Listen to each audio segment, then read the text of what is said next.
section of the line, fled in terror, leaving a 4-mile gap.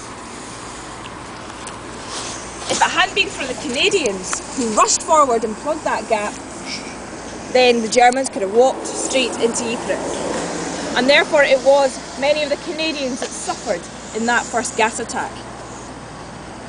Many of them were brought here to one of the advanced dressing stations. And here there was a young Canadian medic. His name, John McCrae.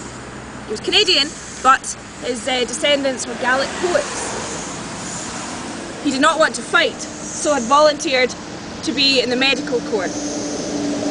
And he worked for 3 days and 3 nights, tirelessly trying to help and aid his fellow Canadians, young men who had been affected in the gas attack. But of course, his expertise in dealing with bullet, shrapnel and bayonet wounds were useless against the effects of the poison gas. And so, many died, as you can see. After 3 days and 3 nights, McCrae came out of the dressing station, exhausted physically and emotionally exhausted. It was then he was approached by one of his officers, and he was given the news that his best friend, his childhood friend, Alexis Helmer, had been killed. Devastated, he went and he fed the committal service over his friend's remains. Having done so, he sank to his knees and wept.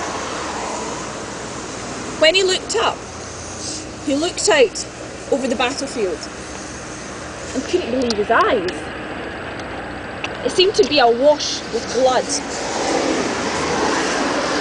When he looked more closely, he realised it wasn't blood. It was poppies.